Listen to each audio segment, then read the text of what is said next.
আমরা 8.7 এই টাস্কটি দেখবো। এখানে দেখো একটা ছবি রয়েছে এবং একটি টেক্সট রয়েছে, আমরা সেই টেক্সটটি এখন পড়বো। এবং দেখো ছবিটি এবং সেখানে আমাদের কাজ হচ্ছে প্রিপোজিশন এবং কনজাংশন ব্যবহার করা হয়েছে সেগুলো খুঁজে বের করতে হবে। তো দেখো ছবিটি মনে হচ্ছে একটি যুদ্ধের ছবি, দুই পক্ষ গোলাগুলি করছে। তো চলো আমরা প্যাসেজটি পড়ি। হিরোজ অফ বেঙ্গল, বাংলার হিরোরা, বাংলার নায়কেরা। Badal could still remember the day. ওই দিনটির কথা বাদলের আজও মনে আছে। It was on Sunday in September of 1971। এটা ছিল 1971-এর সেপ্টেম্বর মাস, রবিবার। How old was he at that time. ওই সময় তার বয়স কত ছিল? প্রবাবলি 14 or 15 ইয়ার্স ওল্ড, সম্ভবত 14 বা 15 বছর বয়স। Badal with 12 freedom fighters marched to enter Dhaka city. Badal 12 জন মুক্তিযোদ্ধা নিয়ে ঢাকা শহরের দিকে রওনা দিল। He was young but dare to fight against the Pakistani army. সে ছিল খুব তরুণ, কিন্তু সে পাকিস্তানি আর্মিদের বিরুদ্ধে যুদ্ধ করার সাহস দেখিয়েছিল। It was very early in the morning when the city was sleeping in fear and ওয়ারি।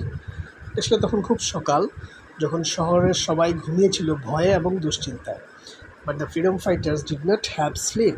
কিন্তু মুক্তিযোদ্ধাদের চোখে ঘুম ছিল না। And the attacked and army watch station at Jatrabari. এবং তারা যাত্রাবাড়িতে একটা আর্মিদের পর্যবেক্ষণ কেন্দ্র আক্রমণ করলো। The first destroyed a truck in front of the station. তারা প্রথমে স্টেশনের সামনে একটা ট্রাকে আক্রমণ করলো। সিইং দিস, এটা দেখে the army came with a deadly response. আর্মিরাও একটা ভয়ঙ্করভাবে জবাব দেওয়া শুরু করলো। But due to the sudden attack, কিন্তু হঠাৎ আক্রমণের কারণে the Pakistani army could not continue fighting. Pakistani আর্মিরা যুদ্ধ চালিয়ে যেতে পারেনি। They had only 2 options left for them. তাদের সামনে 2টা অপশন খোলা ছিল। One was to surrender before the freedom fighters or die. একটা হয় মুক্তিযুদ্ধের সামনে আত্মসমর্পণ করা অথবা মারা যাওয়া, মৃত্যুবরণ করে নেওয়া। They eventually got shot and died. তারা যুদ্ধ করতে করতে গুলিবিদ্ধ হলো এবং মারা গেল। And the freedom fighters destroyed the station at the price of 4 freedom fighters. এবং মুক্তিযোদ্ধারা স্টেশনটি ধ্বংস করতে পারলো 4 জন মুক্তিযোদ্ধার জীবনের বিনিময়ে। Among the freedom fighters, ওই মুক্তিযোদ্ধাদের মাঝে there was also Badal's elder brother, বাদলের বড় ভাইও ছিল।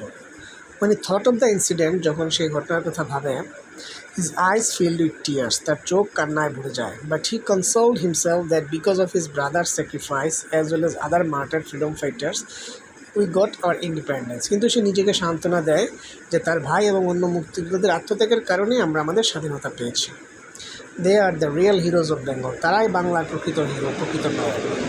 List of prepositions and conjunctions. এখন এখানে আমরা এই প্যাসেজে যে প্রিপোজিশন এবং কনজাংশনগুলো পেয়েছি সেগুলো লিস্ট করবো। প্রথম প্রিপোজিশনগুলো দেখে নিই কী কী প্রিপোজিশন এখানে রয়েছে।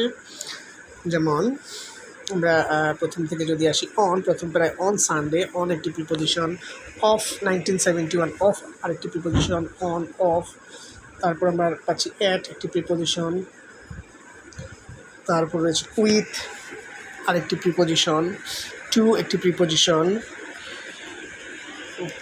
এছাড়াও আরও রয়েছে ইন একটি প্রিপোজিশন। দ্বিতীয় প্যারার প্রথম লাইনে ইন দ্য মর্নিং বলা হয়েছে, সেখানে এটি একটি প্রিপোজিশন। এছাড়া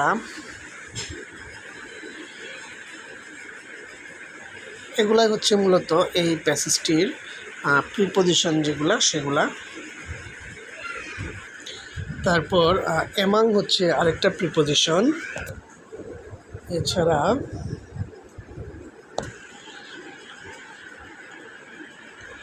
এগুলো হচ্ছে প্রিপোজিশনের লিস্ট। তো আমরা যদি এবার কনজাংশনের লিস্টটা খুঁজে বের করতে চাই, সেক্ষেত্রে আমরা বলতে পারি, আমরা দেখতে পাচ্ছি অ্যান্ড, বাট এগুলা রয়েছে এবং শেষের দিকে শেষ পেটাতে অর রয়েছে কনজাংশন।